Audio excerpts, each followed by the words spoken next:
pessoal, tudo bem?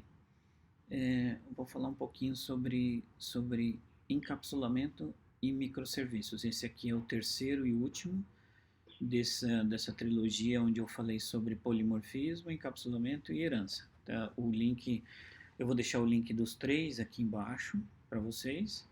E a ideia é a gente conversar um pouquinho sobre os princípios de encapsulamento. O que é encapsulamento, né? Bom, se você programa em Java, você deve imaginar que encapsulamento é aquela história você coloca lá um método como um campo de um objeto como private, né, porque ele fica protegido.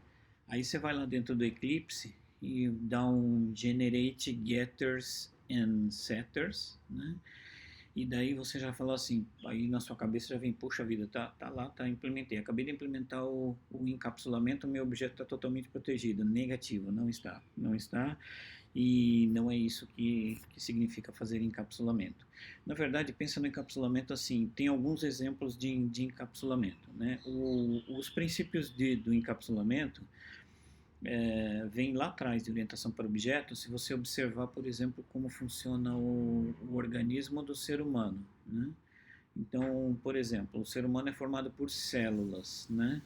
Se cada uma das células são compõe um órgão, se você não sabe o que é composição, dá uma olhadinha na minha outra apresentação onde eu falei sobre composição.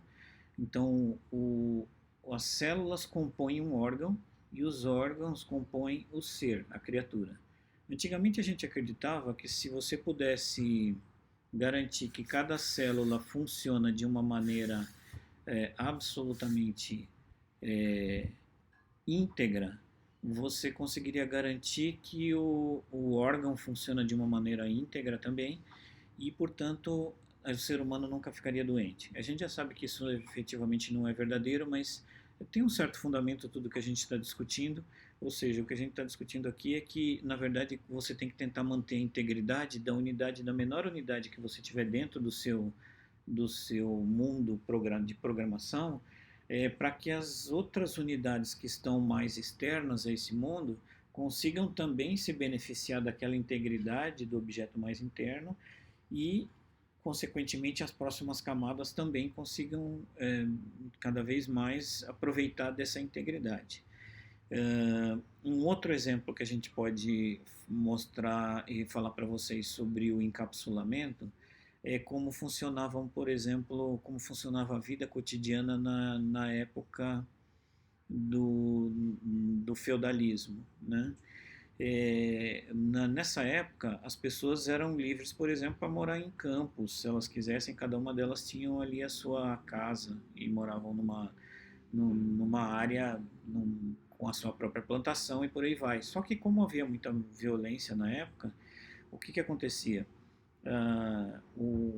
Ataques de bárbaros, ataques de pessoas mal intencionadas que iam lá para roubar, para fazer qualquer tipo de mal, né, para aquelas pessoas.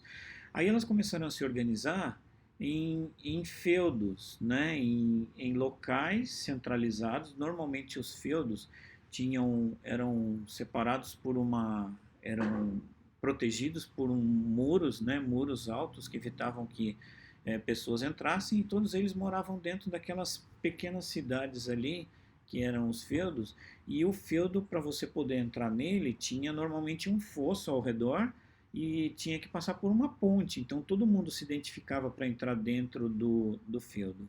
Isso garantia uma certa proteção para as pessoas que estavam dentro daqueles feudos, né? Isso é encapsulamento, né?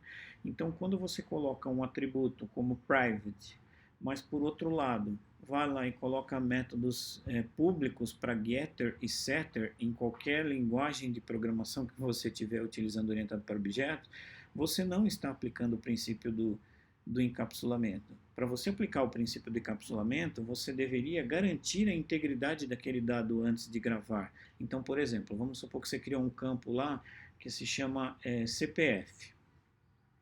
Na hora que você chama o método getter do CPF, você retorna o valor do CPF. Na hora que você coloca o setter do CPF, você não deveria permitir que que valores nulos fossem enviados e mais do que isso. Cada vez que você passasse um valor de CPF, você tinha que validar dentro do método setter se aquela informação que você está recebendo é um CPF válido, ou seja, se é um número que é coerente para um valor de CPF, antes de armazená-lo. E caso você identificasse que aquilo não é um CPF válido, você deveria não só não gravar aquele valor dentro do objeto, como também, de alguma maneira, enviar um erro para fora, para que o chamador, o método que chamou o setter do CPF, soubesse que aquele setter está errado. Na prática, a gente acaba não fazendo muito isso não, tá? Durante as nossas atividades de programação, e a gente deixa o setter gravar qualquer tipo de valor lá, e isso é uma coisa muito problemática, porque na hora que ele grava o CPF lá dentro, você só vai descobrir, na verdade, que tem um problema no seu sistema lá na frente, bem depois que que o valor já foi gravado de uma maneira errada. Então você nunca vai conseguir, se torna muito difícil de você identificar a raiz, a origem da gravação errada. Então você só vai identificar o problema lá na frente, na hora que você tiver que usar o CPF e aquele valor de CPF não for válido. E a mesma coisa vale para números e qualquer outros valores. Então assim, a gente tem que tomar o cuidado. O que a gente aprende de encapsulamento, que pode ser aplicado no nosso mundo de microserviços, é a ideia de que a gente tem que tratar o erro na informação no momento em que ele está acontecendo. Ou seja, na hora em que eu for gravar o saldo, se o saldo for, se eu tentar gravar um saldo negativo na conta, eu não posso permitir que isso aconteça, e eu já tenho que, nesse momento, vou mandar a informação para quem me chamou, falando, olha, o valor que você está passando não é válido. E o que isso tem a ver com microserviços? Isso também é válido para o mundo de microserviços, porque a gente tem o costume de gerar alguns microserviços que não fazem validação da informação, ou seja, simplesmente recebem um dado e gravam do jeito que ele está ali dentro, delegam a responsabilidade para um momento posterior do processamento disso. Ou seja, cada vez que você faz acesso a um microserviço deveria encapsular a informação, ou seja, ele deveria validar, verificar se aquela informação é precisa, antes da informação ser gravada no banco de dados, e mais, se a informação não for precisa, ele deveria retornar um erro para quem chamou. Então, assim, é uma boa prática você evitar métodos que são void, que não retornam nada para quem chamou. É uma informação que você só vai ter que gravar, você fala, não preciso de retorno nenhum. Precisa, você sempre precisa de um retorno. No mínimo é um retorno informando que aquilo está legal ou aquilo não foi gravado de uma maneira correta. Então, assim, se preocupe toda vez que você cria um método REST em um microserviço de fornecer um retorno adequado para quem está chamando, mesmo que num primeiro momento não faça sentido aquele retorno. E na recepção da chamada do REST, tome sempre o cuidado de validar se quando você fez aquela chamada, aquela informação foi processada da maneira correta ou não, e assim sucessivamente para cada uma das camadas que vão sendo chamadas de dentro dos microserviços, porque se você fizer isso, os seus programas vão ser muito mais fáceis de depurar, sejam eles baseados em microserviços ou não, e daí você mais facilmente consegue encontrar problemas e a depuração acaba se tornando uma coisa mais simples.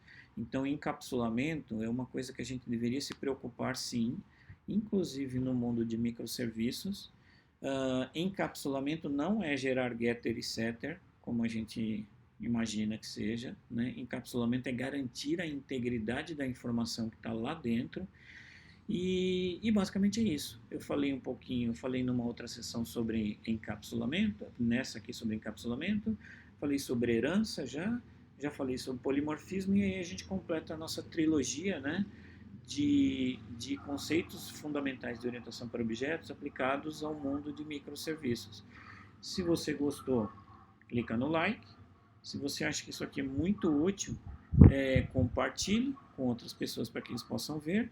Se você precisa de ajuda na sua empresa para falar sobre esses assuntos, definir arquiteturas de microserviços, apoiar em migrações de aplicações, converse com a IBM, a gente consegue ajudar vocês. Eu vou colocar o link de todos os 3 artigos da sequência aqui embaixo. E obrigado, pessoal, pela companhia de vocês. Até a próxima.